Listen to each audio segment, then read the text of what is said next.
Our topic is the chemical properties of metals. Okay, now see reaction of metal. Metal reacts with oxygen, water, acid and the nitric acid. So let's start with the reaction of metal with oxygen. Now see, when metals are burnt in air, they react with the oxygen of air to form the metal oxides. Means metal always react with the oxygen. Whenever they reacts with oxygen, it always gives the metal oxide. Oxygen is present in the air, so that's why here means when metals are burnt in air, they react with the oxygen of air to form the metal oxides.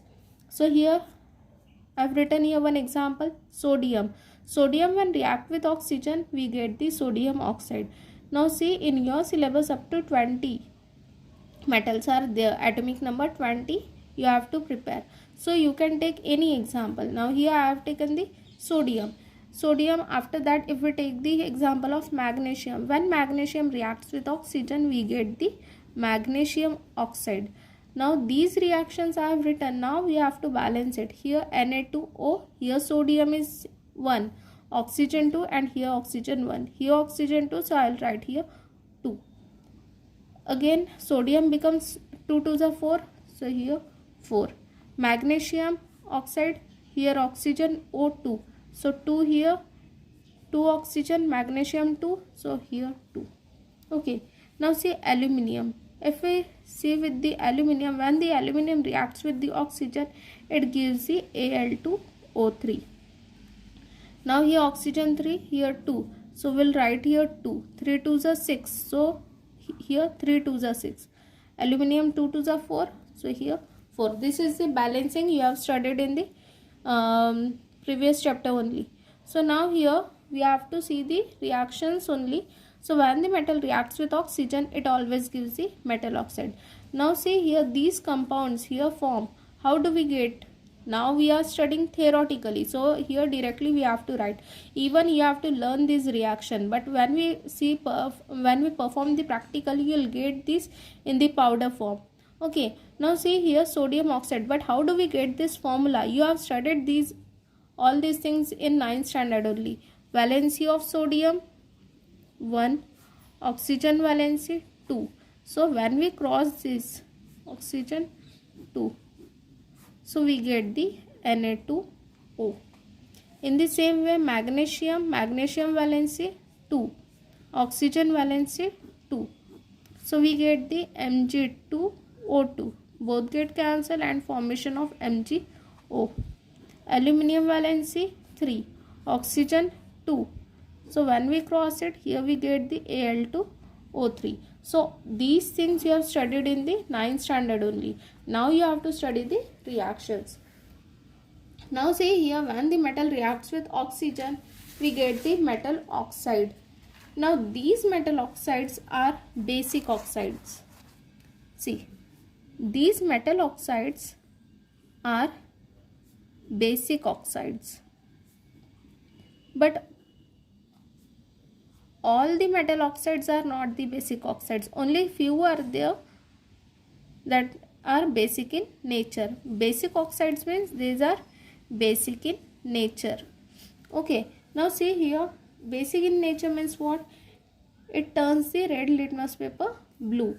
Now here we have the sodium oxide Na2O. When we add water in this sodium hydroxide, okay, so it gives the formation of the NaOH.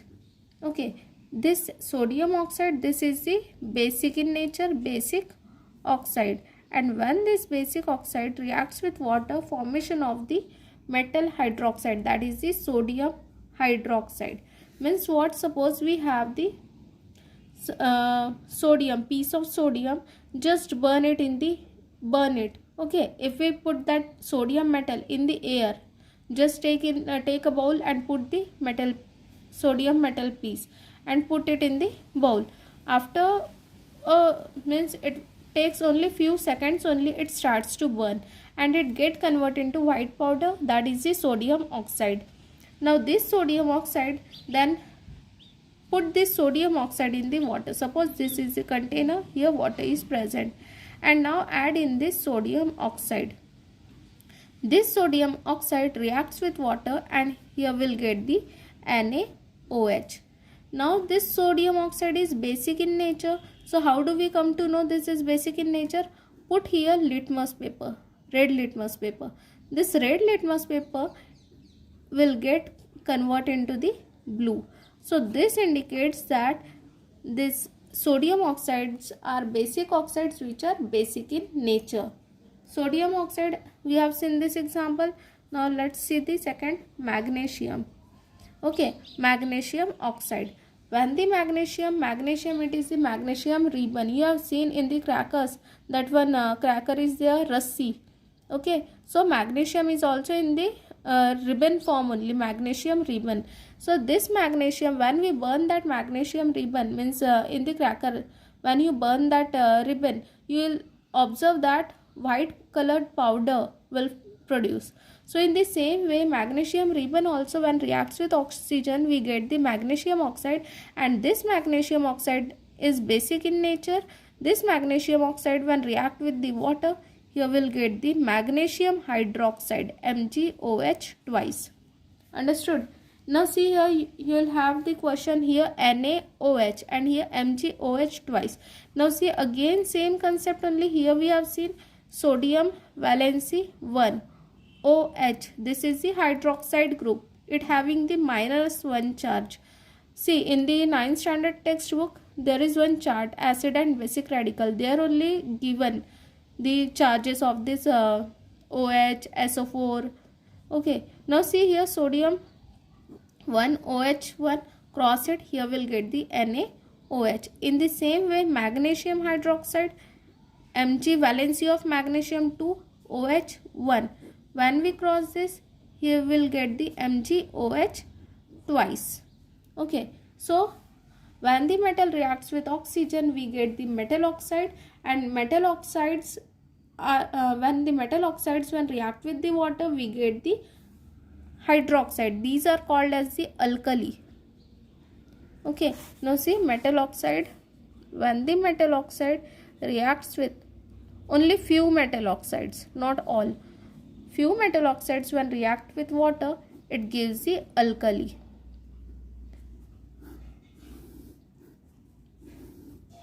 So whatever the reactions given in your textbook, that only you have to prepare.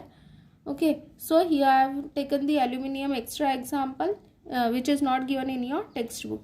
So understood? This is the reaction of metal with oxygen. Now we'll see the second topic, reaction of metal with water.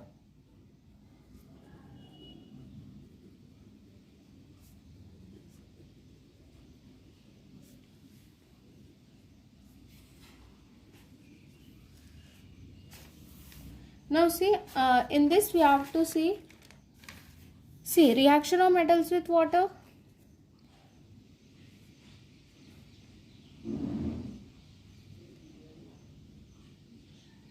Now see here, some metals react with cold water, some metal reacts with hot water, and some reacts with the steam. Okay, steam is the gaseous form of water. It is very hot as compared to hot water. Steam is very hot. Now see here, what happened when the metal reacts with water, it always gives the, not always, sometime it gives the metal hydroxide plus oxygen, and sometime metal when reacts with water, it gives the metal oxide plus hydrogen. Okay, hydrogen gas releases. So metal, when the metal reacts with water, sometime it gives the metal hydroxide and sometime it gives the metal oxide. Generally with the steam it gives the metal oxide, and with the hot water and cold water it gives the metal hydroxide. So better way I'll write here steam, and this one is the cold and hot water. Okay, now see, now reactivity series is there. In that it is shown that the reactivity of the elements. So in that you will see that potassium at the top. Potassium is very means highly reactive. Now see here, it is, now see, those metals which are highly reactive, it reacts directly with the cold water, means it also reacts with hot water, but no need of the hot water, directly it reacts with the cold water. As I told you, if we take the piece of sodium or potassium, just put it in the bowl and see, it directly reacts with the atmosphere, means it reacts with oxygen and formation of the oxide, sodium oxide or the potassium oxide. So that's why it is always kept in the kerosene. So we can't keep those things in the water. So here in the same way, so that's why now here we'll see the cold water. Now if we put the if we take the potassium only, okay, now potassium, if react with the water, if we put the potassium in the water, so here we'll get the potassium hydroxide, KOH plus H2. See, as I told you, cold water always forms the metal hydroxide plus oxygen, hydrogen in the, so here we get the potassium hydroxide plus hydrogen. Again, potassium is highly reactive element, so it releases heat. It starts to burn the hydrogen gas, so that's why it releases heat. In the same way, sodium also reacts vigorously. Vigorously means forcefully, powerfully. Potassium also reacts violently, means it just produces sound, popping sound. So, and it catches fire. When we put the sodium or potassium in the water, it catches fire. So sodium, when reacts with the water, it produces the sodium hydroxide plus hydrogen. Here also heat releases. Now we'll balance it. Here also I have not balanced. Potassium plus water forms the KOH plus H2. So here hydrogen 2 plus 1 3, and here 2. So here is the odd number. So we'll write here 2. 2 plus 2 4. So we'll write here 2. Oxygen becomes 2, potassium also 2. Now here potassium 2. Okay, now with sodium here NaOH, here 2 plus 1. Again same odd number, so we'll write here 2 and here 2. So twice Na plus 2H2O, hydrogen 2, and here 2 NaOH plus H2 plus it. Now see, these two elements are highly reactive, so it releases heat. So these reactions are the exothermic reaction. Now again, if we take the example, if we see the reactivity series, highly reactive, potassium, sodium, calcium is also one of.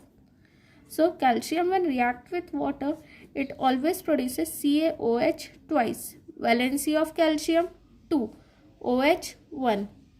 It also produces H2, but it does not releases heat. Okay, now it does not releases heat, releases heat. So now see here, it also releases heat, it produces heat, but it is in the less quantity, because calcium is less reactive as compared to sodium and the potassium. It also produces heat, but it is in the less quantity. Okay, so these are the examples of the cold water. It reacts with the cold water and formation of the metal hydroxide. Now see here one, now I am taking the example of hot water. It is not given in the textbook. In the textbook only cold water and the steam only given, but here I am explaining hot water also. Now see, magnesium metal. Magnesium metal does not react with cold water. It requires the hot water. So magnesium, when reacts with the hot water, okay, so here is the hot water, so it also produces the metal hydroxide only. So magnesium hydroxide, MgOH twice plus H2. Now we have to balance it, 4, so here 2. Okay, so here also magnesium hydroxide, and this is nothing but the metal hydroxide. So whenever the metal reacts with the water, it always produces the metal hydroxide plus hydrogen gas.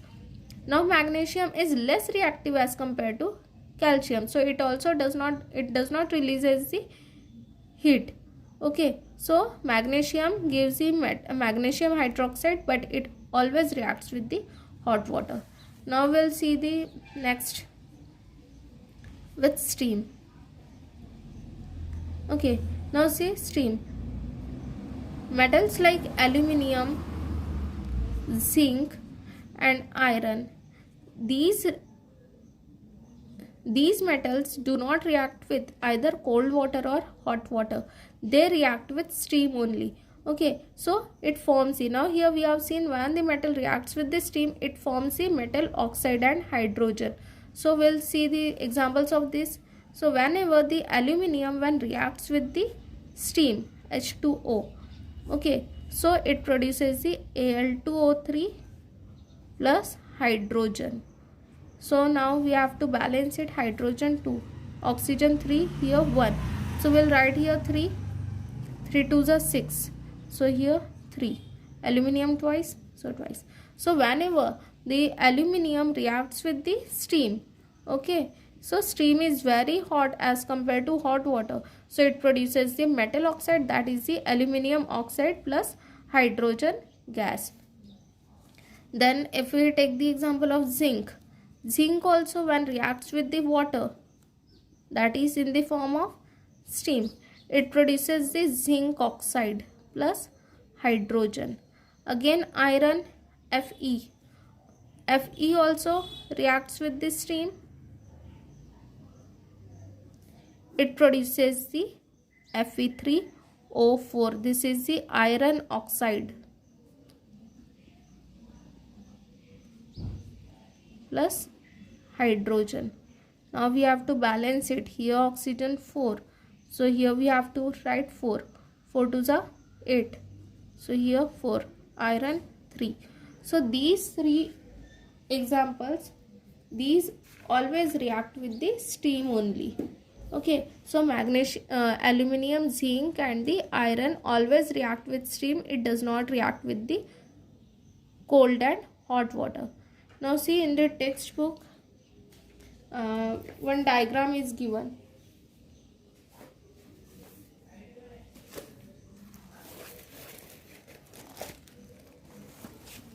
Okay, now see here one experiment is given, activity. This is the test tube. In this we have to take the metal sample. Okay, now this metal sample is nothing but we can take aluminium or the iron or the zinc, any of these 3. Okay, now it requires the steam. So how do we get this steam? So that's why we have to take the glass wool.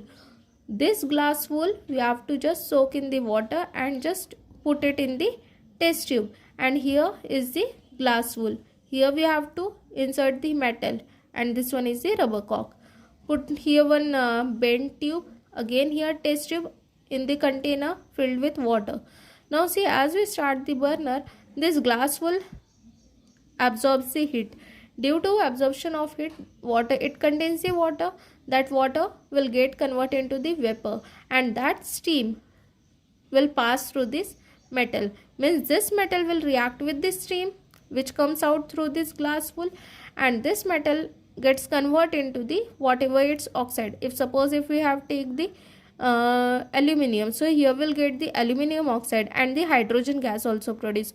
That hydrogen gas will pass through this bent tube and in the it will collect in the water. Now here we have to take the test tube, because as the hydrogen gas will produce, it will produce the bubbles. If there is no reaction, so here will not get the bubbles. So these bubbles indicate the hydrogen gas. Okay, so here the bubble formation means here the reaction takes place. Or if instead of aluminium we can take the iron or zinc, still we'll get the same, means here we'll get the oxides, iron oxide or the zinc oxide along with the hydrogen gas. Hydrogen gas will pass through it and here we'll get the bubbles.